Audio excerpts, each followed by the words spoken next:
Hi guys! This is me, Eva G, ang inyong Pinay-attendant dito sa Amerika. So guys, for today's video tayo po ay magbablog ngayong biglaan. At ngayon ko po naisipan gawin yung vlog na kilalanin niyo po ako. At actually katatapos ko lang po magtrabaho. At kanina po sinulat ko na yung mga tanong po ninyo.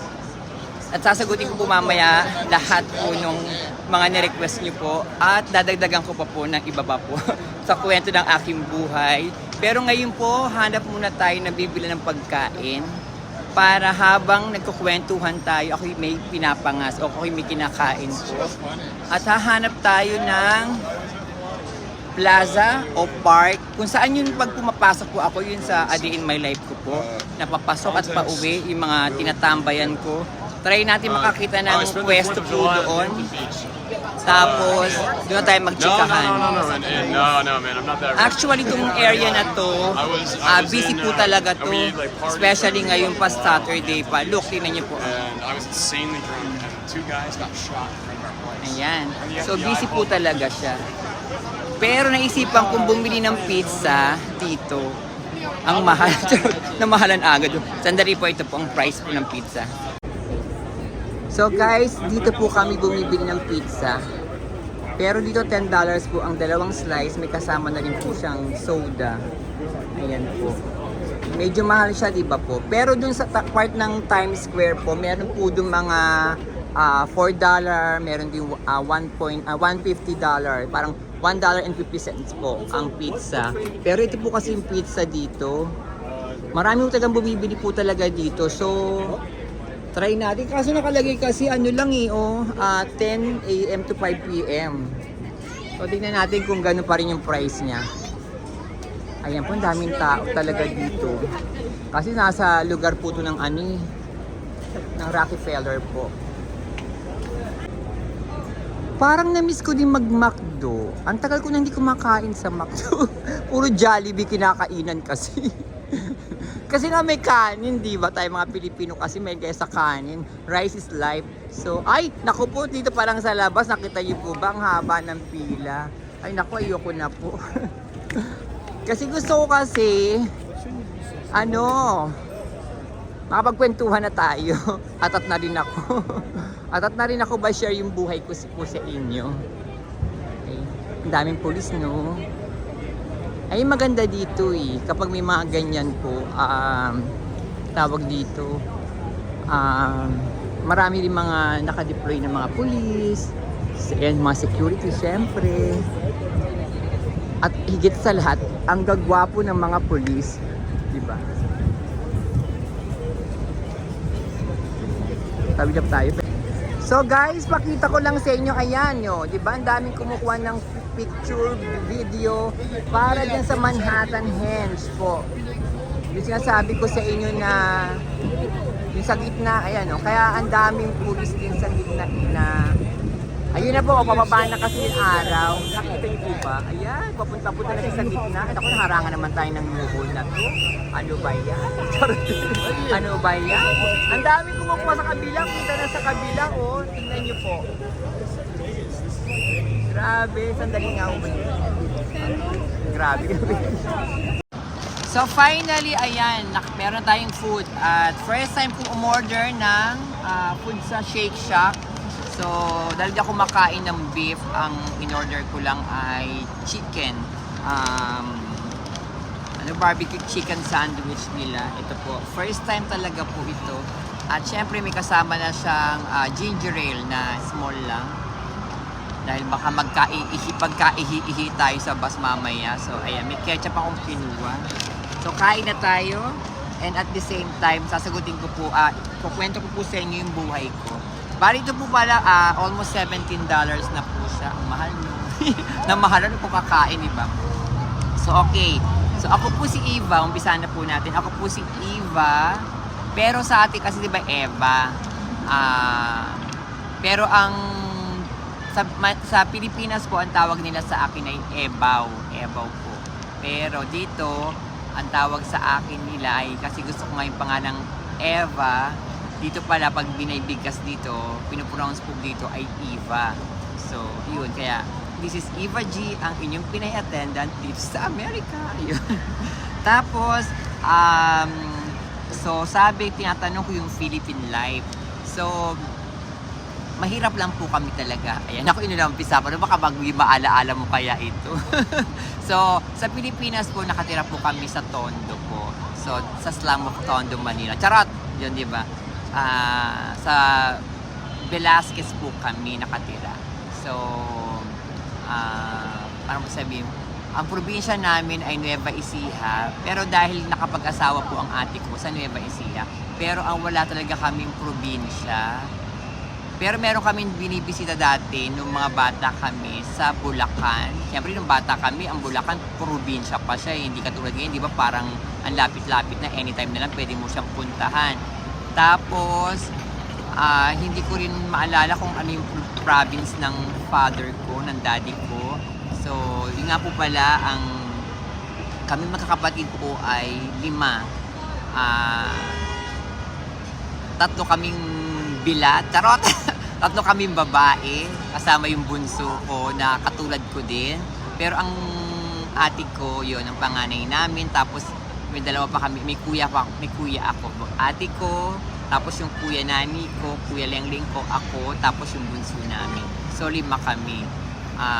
Ang sabi ng nanay ko, may isa daw kaming kapatid na namatay,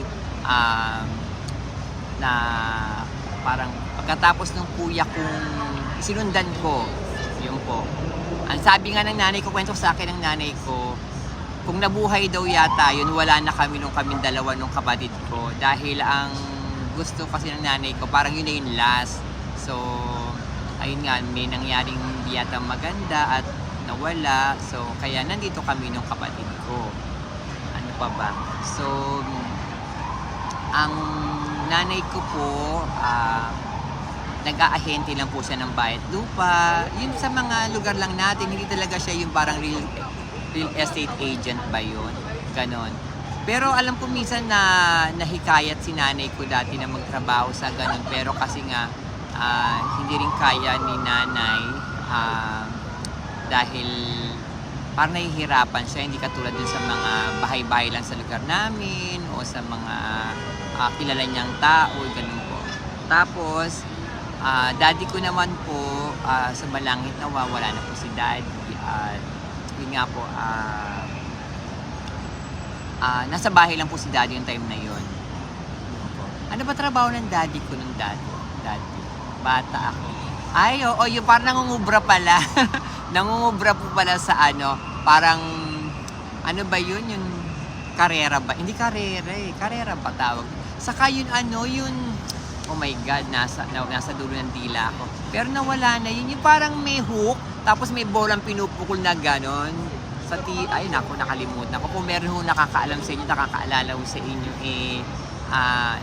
i-comment nyo na lang po. Yun po. Tapos, yun po, bali po ang first job ko po, tama. Pero bago first job, nakapag-college naman po ako. Pero papakita ko rin sa inyo mamaya yung picture ng bahay namin. Ayan, mamaya, isisingit ko dito. Ayan. Para makita nyo, parang hindi kayo maniniwala na totoo ba ito bahay nila. As in, para kaming, squatter, gano'n. Para kaming squatter yung bahay namin. Papakita ko talaga sa inyo. Wala hong, hindi ho ako nahihiya magkwento ng gano'n kasi yun po talaga yung buhay ko. So, lagi ho natin tatandaan na huwag natin kinakahiya po kung ano yung mga pinagdaanan natin sa buhay. Gawin natin siyang strength para po maging better pa ho tayo. Pero naiintindihan ko din naman yung ibang tao kung bakit ayaw nilang pinag-usapan. So, sabi nga nila, respeto lang. So, respetuhin na rin natin ang isa't isa kung yun man ang gusto nila at kung ayaw man nila nung ganun. So, yun po.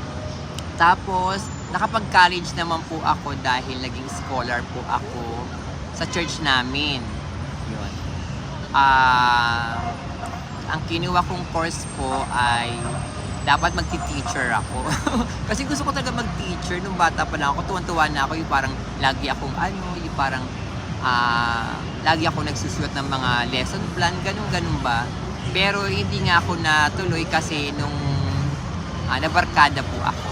Tapos, pero hindi ko sila sinisisi, nabarkada ako, mahilig ako mag-volleyball. So, super play ako ng volleyball kung saan-saan po. Tapos hanggang sa hindi ko na nakain tinapay ko. So, sorry po. So hanggang sa libang na libang ako sa volleyball. Hanggang sa yung kaibigan ko nag-stop siya ng isang taon. Hindi siya nag-college. So nung magka-college na ako, sabi niya, sabi niya, kunin mo na lang yung course na pareho tayo para pag may laro tayo ng volleyball, magkasabay na lang tayo, di ba? Pupunta na lang tayo sa laro, di ba? O kaya, huwag tayo pumasok, sabi niya. Ako naman, I go. Pero okay naman po na ako dun sa pagti-teacher ko sana, kaso yun nga. Pero hindi ko sinisisi, kasi choice ko naman siya, di ba? Lahat naman tayo may choice. Siyempre, nung bata ako, ang nasa isip ko pa saya-sayahan yun.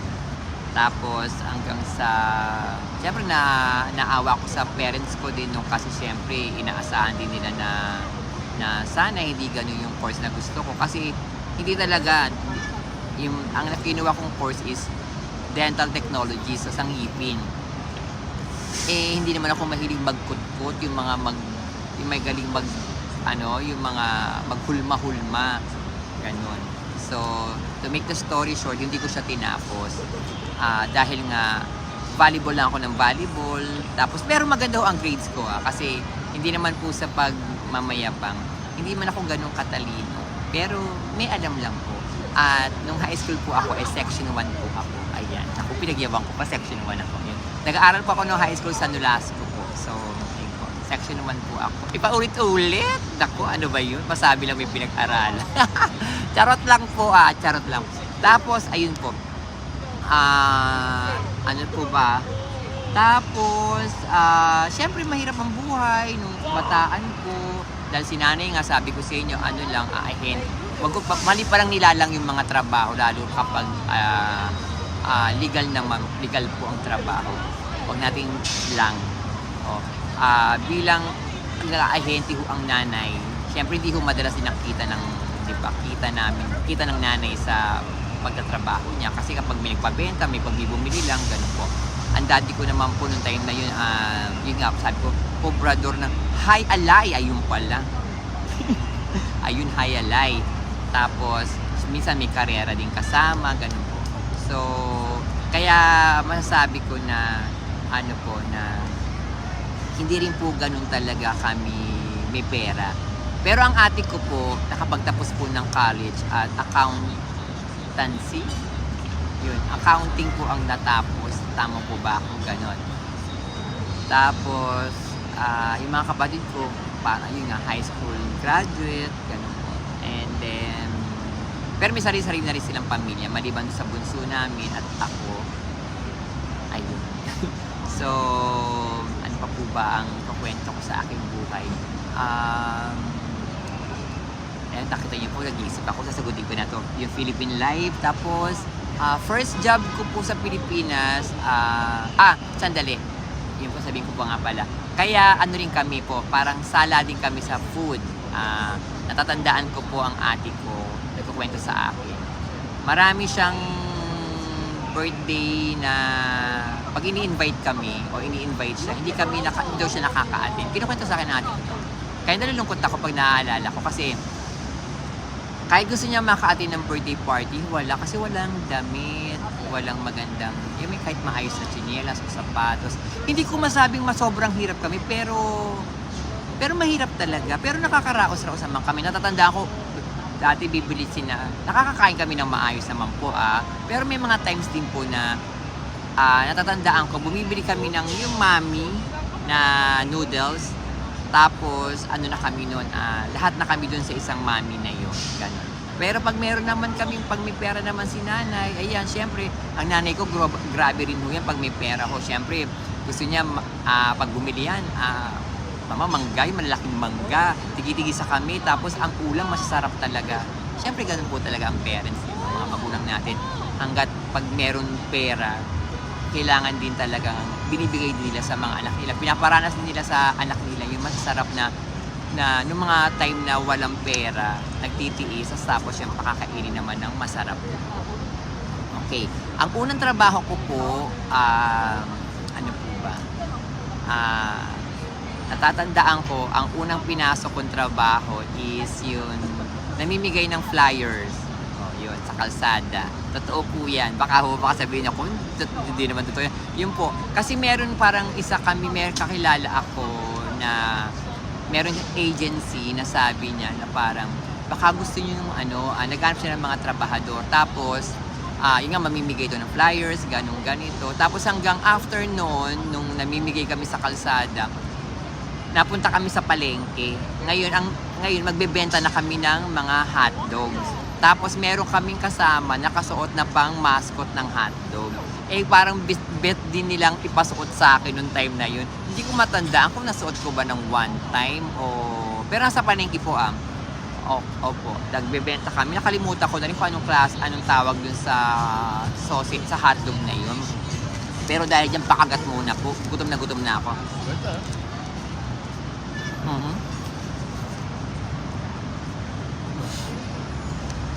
Ayun, sarap. Masarap pala to. Ayun po. Tapos, hanggang sa nakilala ko ni Ate Jen. Nakilala ko ni Ate Jen kasi nagpapahanap siya nung magaling daw magsalita, ganyan. Dinala ko sa kanya nung kaibigan ko. Sabi niya, ito si Eva.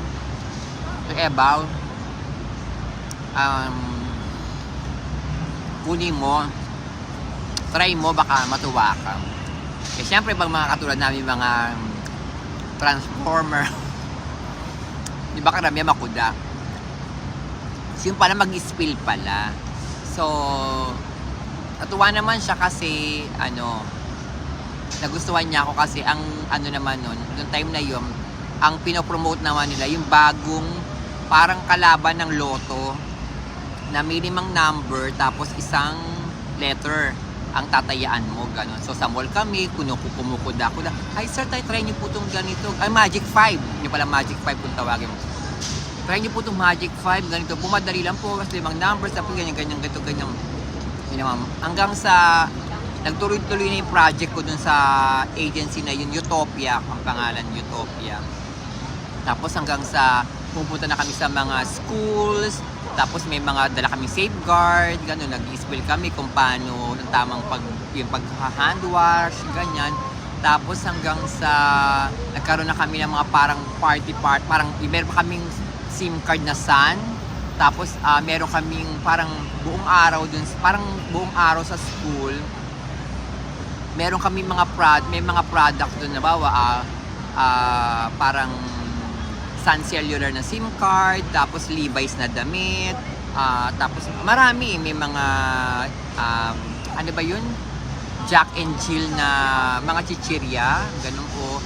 Basta marami siyang mga boot na gano'n, tapos may concert sa gabi. So kami yung namamahala doon. Tapos ako yung na-assign ako doon sa yung nagpapalaro.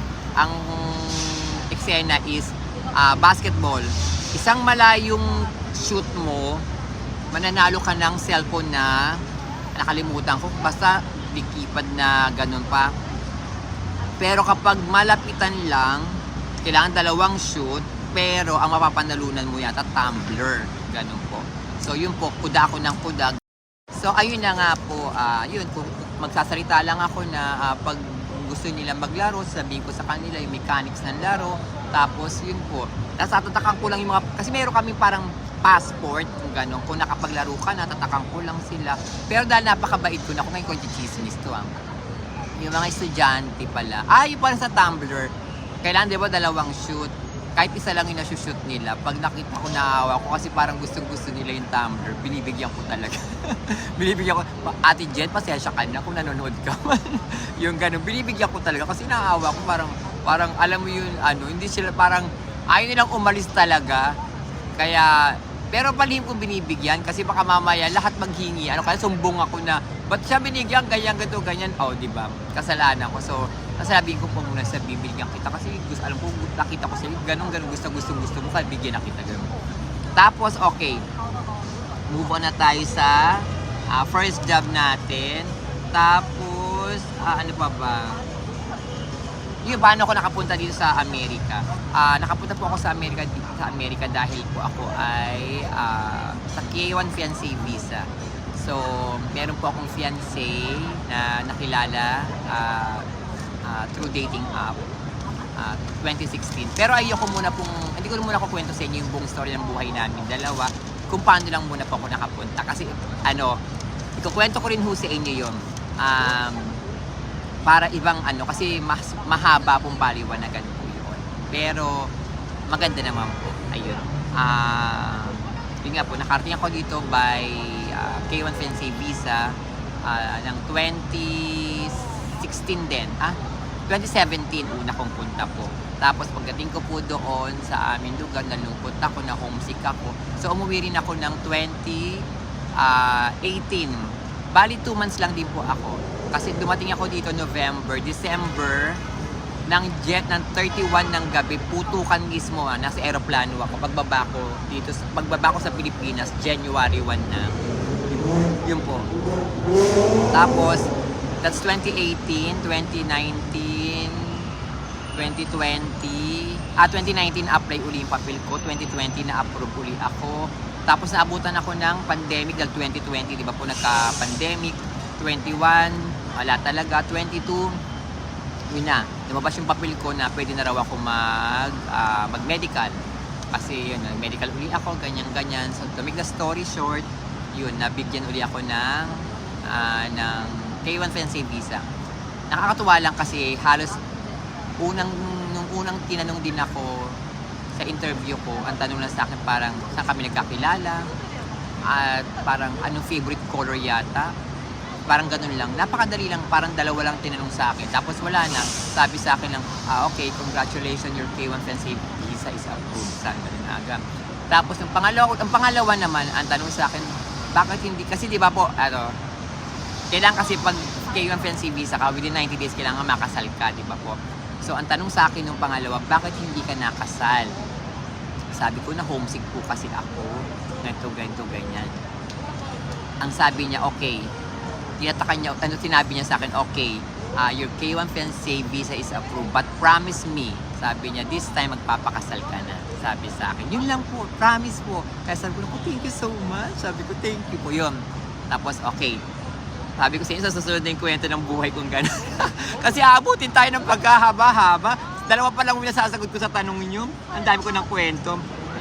Tapos, dito naman sa Amerika, ang first job ko po is, ito na pong paglilinis ng hotel. Sa Texas po ang una.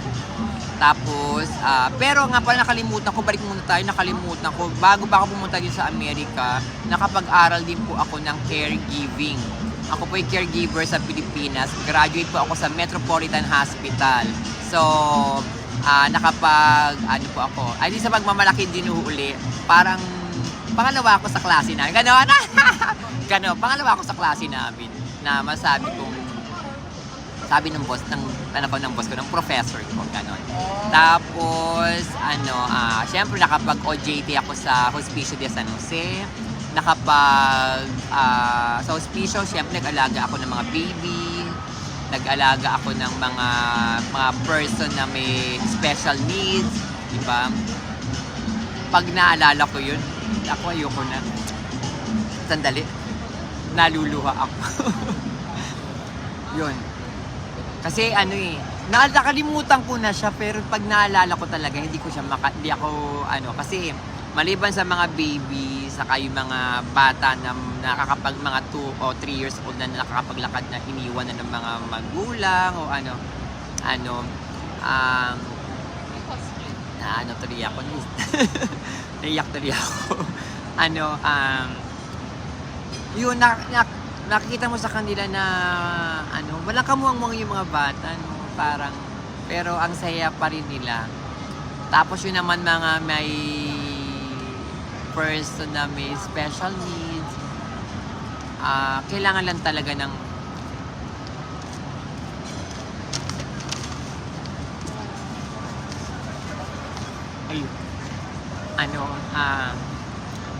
naiyak tuloy ako. ng mahabang pasensya.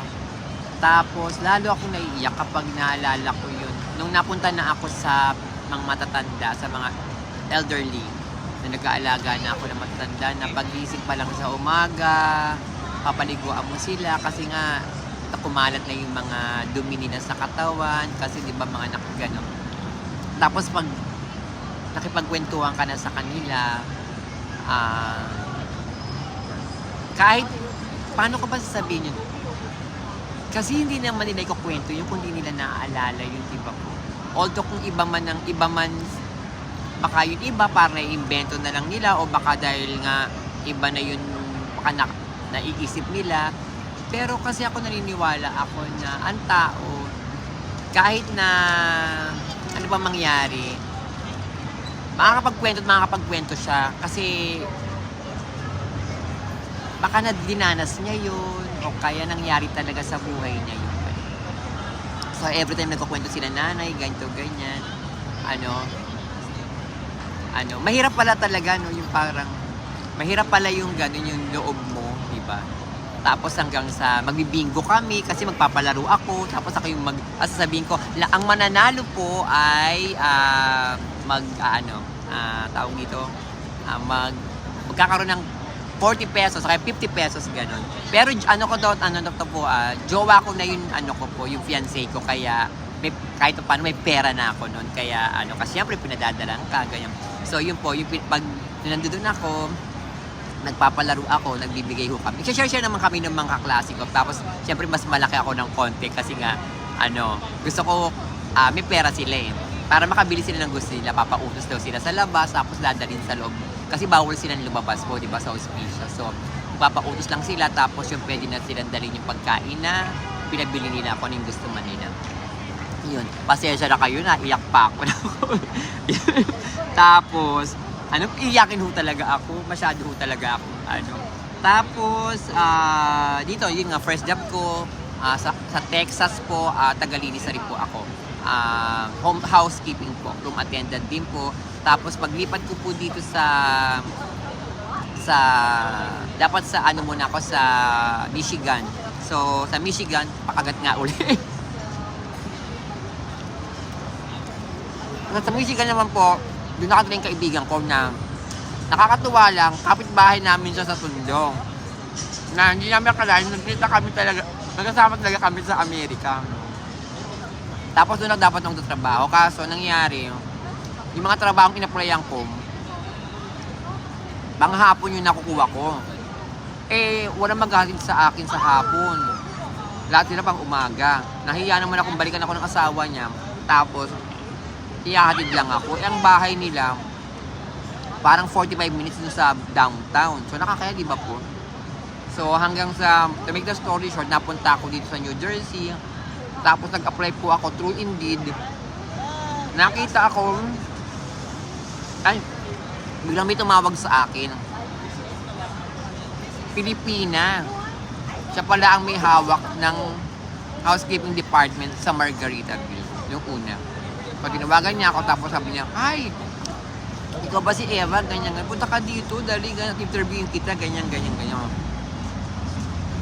Tapos pagpunta ko kinabukasan. Pero bago pa ako makapunta, nung araw na tinawagan niya ako, na-hire na ako sa New Jersey po, sa housekeeping din po. Kasama ko si Kay po, nung nag-apply po, na in-interview ako. Hinire po talaga ako, tuwan-tuwa ako nun.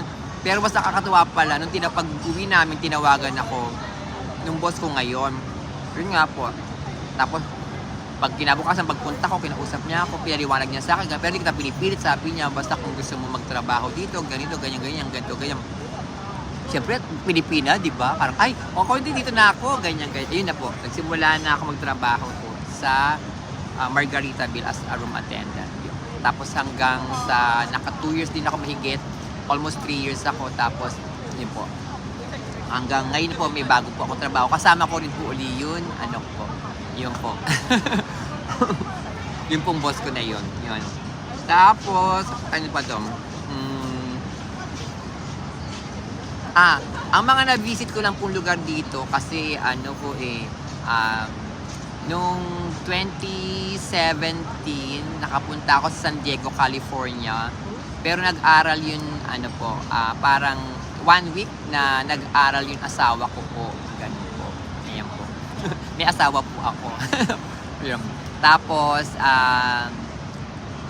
1 week po siya nag-aral doon. Kasi kapitan ng barko po yung asawa ko. Ayan ako, chinismis ko na. Kapitan ng barko po yung asawa ko.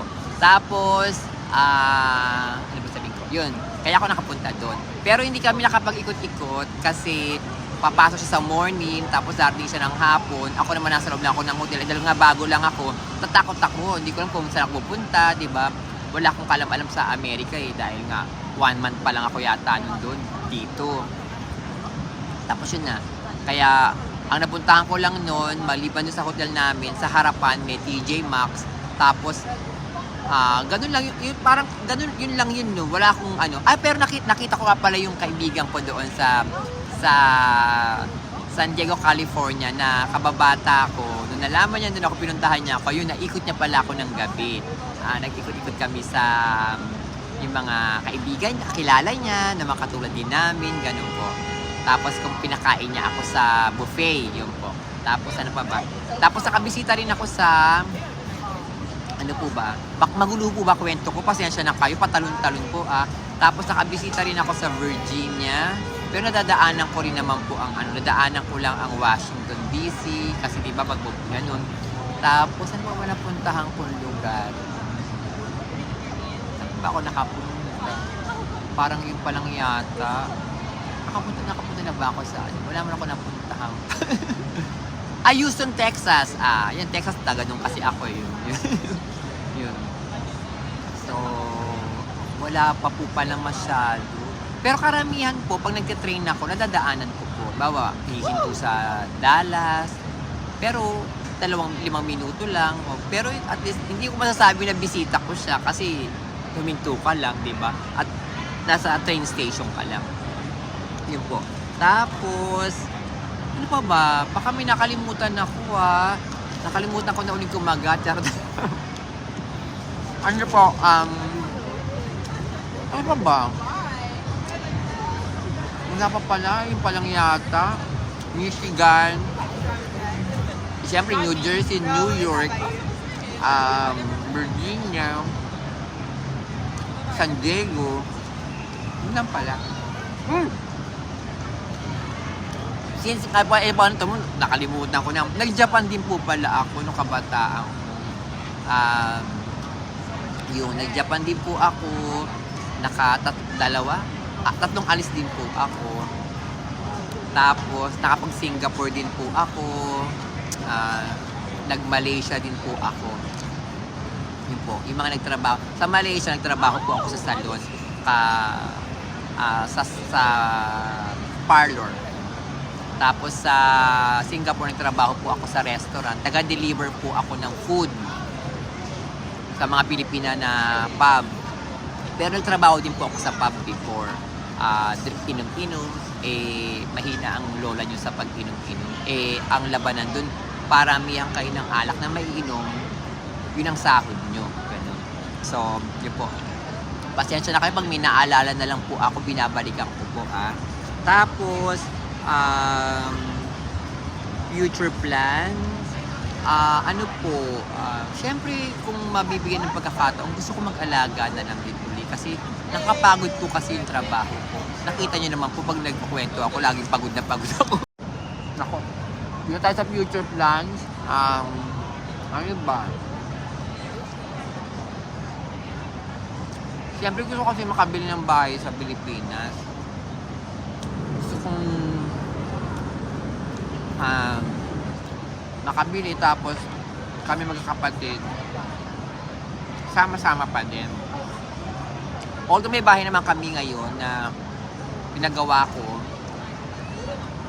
namin ng asawa ko. Third floor, kaso maliliit kwarto-kwarto maliit lang po. So kung yung mga plano ko rin sana makaipon, makabili. Tapos plano ko din na sana makaipon din ng pera malaki kasi gusto ko ipasyal si nanay ko sa Korea o sa Japan kasama ang ate ko at kapatid kong bunso para hindi ko man madala sila dito. Gusto ko ma-experience din nila mga pang-ibang bansa. Gusto ko ma-experience din nila yung makakita ng snow o kaya kahit di snow, kahit yung ibang lugar talaga. Ganon. Ano pa ba?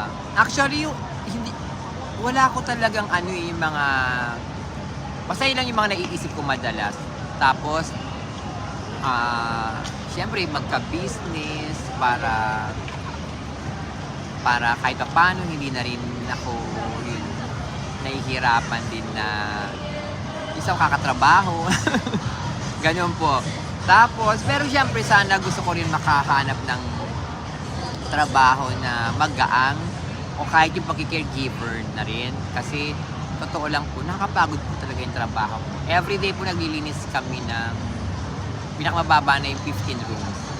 So, 18 rooms talaga.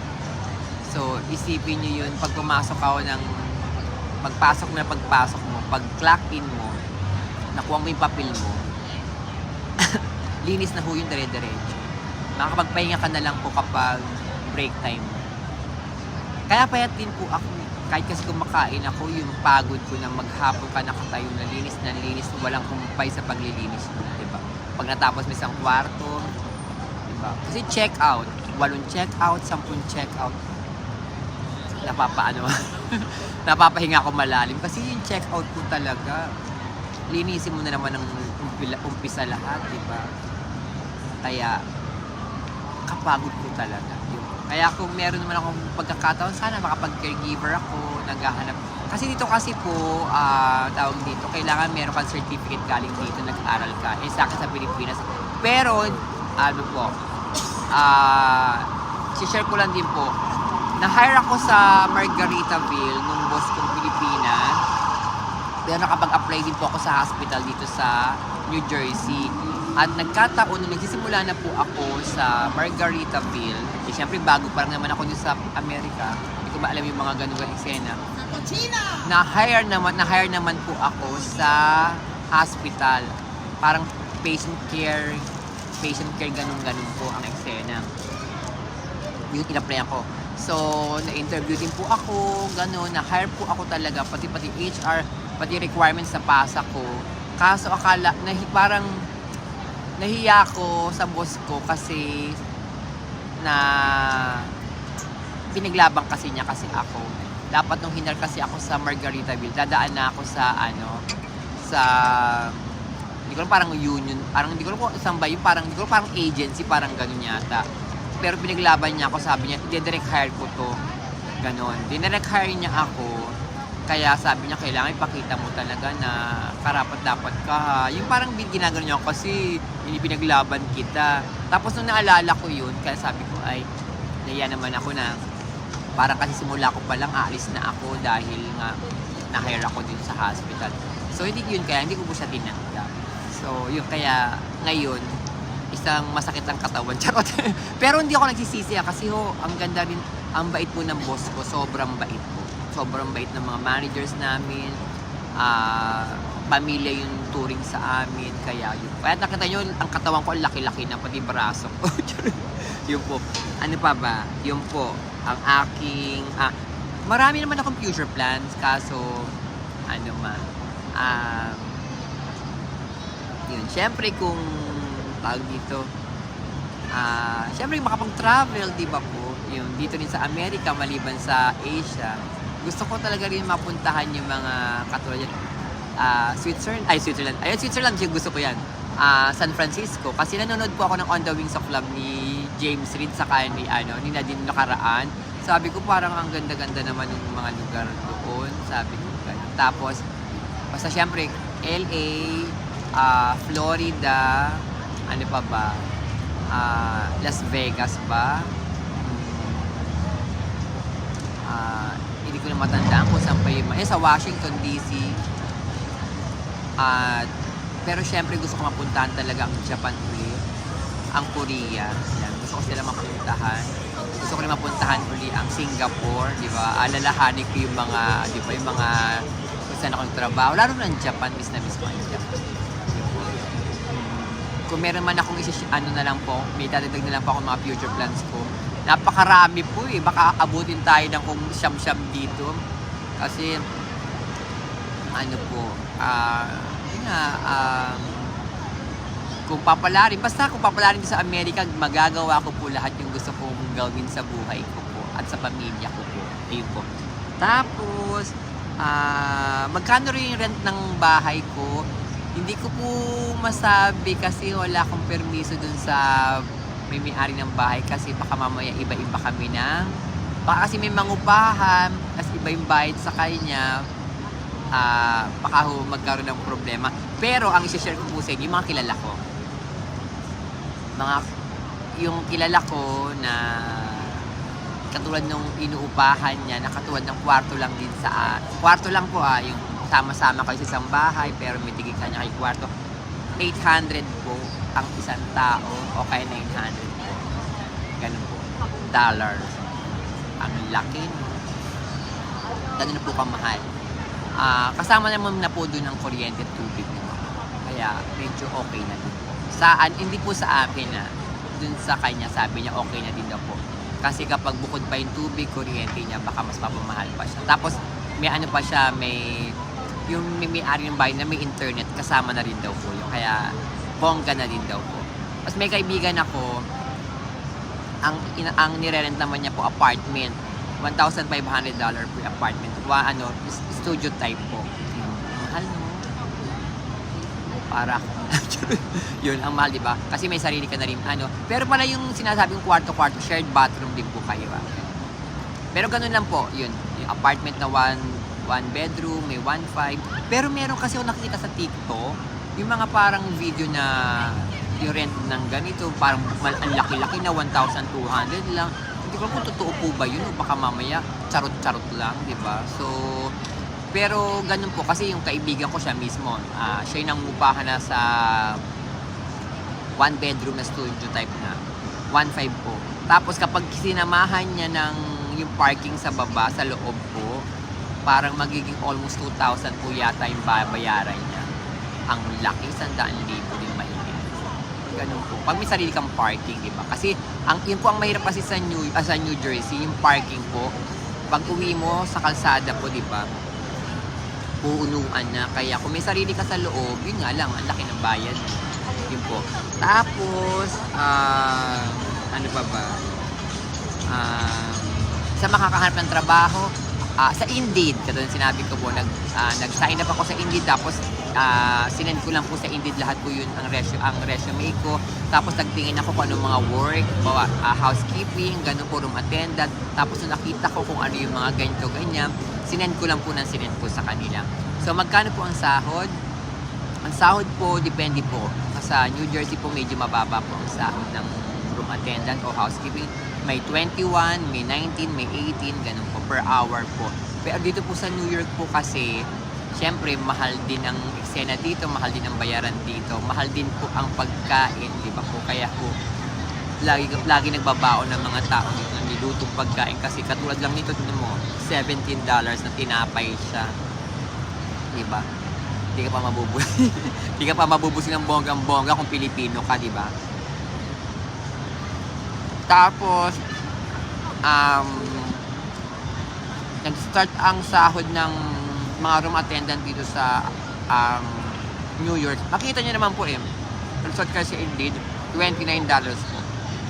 29.90. Ganun po talaga ang start po nila. Pero ako, ayan na, ako, medyo okay naman po. Yung ganun. Ano po,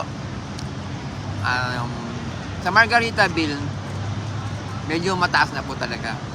Kasi nung malis na po ako, bumaba ulit. Pumunta ulit tayo sa baba, ganun. So, pero okay na po. Ganun po. Tapos, marami po akong isi-share sa inyo. Makwento po ako Kaso, baka mainip na po kayo. So, yun po. Yun po ang sahod dito. Tapos, magkano sweldo? Ano to? Magkano raw ang tax? Ang tax, depende po kasi. Bawat state po, may kanya-kanya po silang pamamaraan sa taxes po. meron daw, may napanood ako dati na parang iba walang state tax, parang federal lang po. Pero dito sa New Jersey po, sa New York po, at di, taga New Jersey ako, pero di ko alam. Pero sa New York po kasi, may nakikita ko yung payslip po.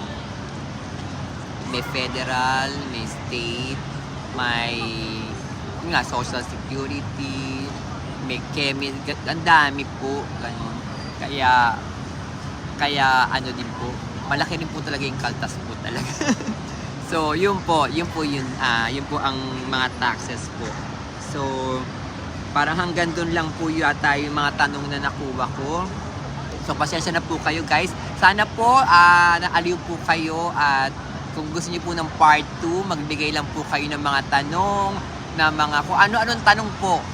Sasagutin ko po yan ng maayos at ng buong katotohanan ng mula po sa kaibuturan ng aking tumitibok-tibok sa aking puso. So, guys, kakainin ko lang po ito at maraming salamat po sa panonood po niyo at sa pagsuporta niyo po sa akin. Huwag niyo pong kalimutang mag-like, mag-comment at mag-subscribe na din po kayo. Ako po si Eva, ang inyong Pinay attendant dito sa Amerika. I love you guys. Love you so much.